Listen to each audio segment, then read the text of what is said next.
जो एग्जाम दे के आए हैं उनसे जानेंगे क्या एग्जाम दे के आए हैं आप? हाँ बिल्कुल।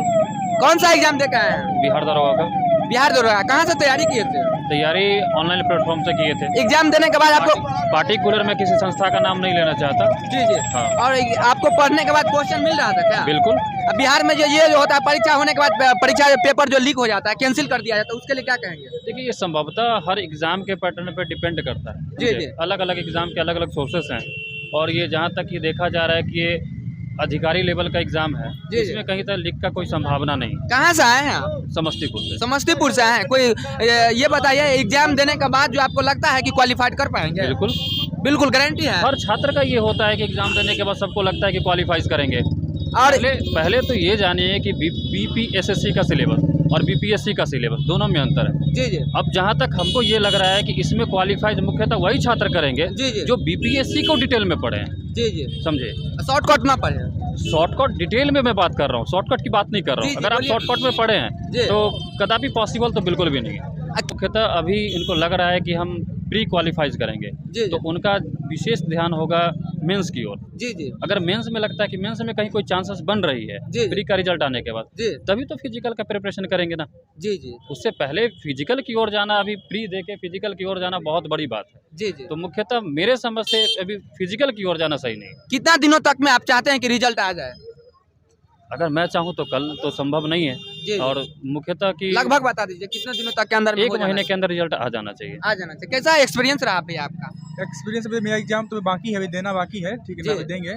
रही बात ये ट्रांसपेरेंट नहीं है, समझ गए? इसमें जैसे बीपीएससी एग्जाम होती है, यूपीएससी एग्जाम होती है तो उसके साथ क्वेश्चन बुकलेट लेके आते हैं। इसमें कुछ क्वेश्चन बुकलेट नहीं मिलता है, आंसर की जारी नहीं होता है, ठीक है। दूसरी बात ये है कि आंसर जो की होता है वो जारी करना चाहिए, ट्रांसपेरेंट होना चाहिए। एग्जाम जो ले रहा है सिविल सर्विसेज लेता है तो उसमें क्या होता है, ट्रांसपेरेंट होता है कि अभी उसको भी लेना चाहिए। अभी आए दिन माने क्या होता है कि लीक हो जा रहा है, क्वेश्चन पेपर लीक हो जा रहा है, ये गलत हो रहा है, ठीक है। इससे क्या होता है कि मनोबल टूट जा रहा है स्टूडेंट का, जो मनोबल लेके आ रहा है कि एग्जाम देंगे और एग्जाम हॉल से निकलते ही क्वेश्चन लीक हो जा रहा है, वो बहुत गलत है, ठीक है। कहीं ना कहीं ये गलत होता है, बहुत गलत है, बहुत गलत। जो आदमी मेहनत करता है, साल भर मेहनत कर रहा है, 4 साल रहता है, अदर मैंने अपना घर छोड़ के अदर स्टेट में रहता है या अदर डिस्ट्रिक्ट में रहता है तो उसको बहुत परेशानी होती है भाई। प्रत्येक मंथ नॉर्मल बात है कि कोई भी आदमी 5,000 6,000 खर्चा होता है एक मंथ का, और उसको खर्चा करता है, साल 2 साल तक रहता है, तैयारी करता है और एग्जाम देने के बाद निकलते ही क्वेश्चन आउट हो जा रहा है। सबसे बड़ी बहुत तकलीफ होता है इस चीज़ के लिए। कैसे नहीं होगा भाई, ये इतना मेहनत करता है, उसकी मेहनत करने के बाद पानी फेर जाता है क्वेश्चन बुकलेट आदि क्वेश्चन आउट होने के बाद।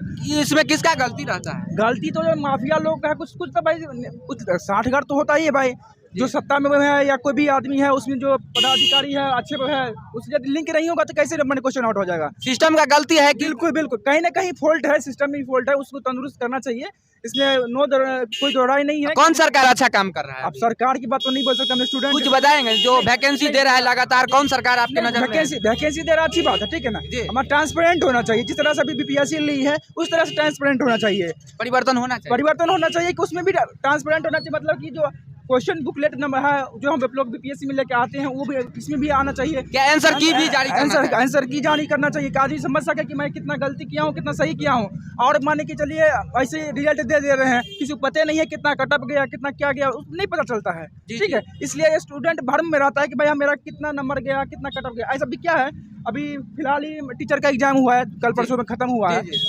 माने आज एग्जाम हुआ और शाम तक आंसर किया आ गया, आदमी क्या संतुष्ट हो गया कि भाई इतना नंबर आ रहा है, प्रिपरेशन करेगा आगे। अब नहीं आया तो अपना दूसरा काम में फिर से अगला तैयारी में लग जाएगा।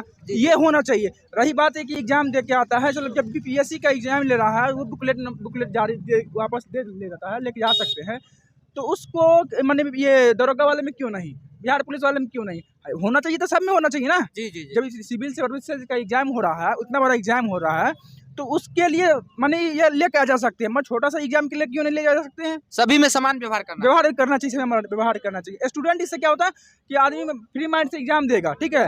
अभी क्या होता है कि अभी एग्जाम दे के आएगा, अब किसका कितना नंबर आया सब कंफ्यूजन में रहता है। पता चला कि क्वेश्चन आंसर ही आ जाता है, बात का माने कि क्या बोलते हैं, क्वेश्चन लीक हो जाता है। क्वेश्चन नीचे हो जाता है, इसके बाद मार्क्स आ जाता है, पता नहीं चलता कितना कटअप गया क्या गया।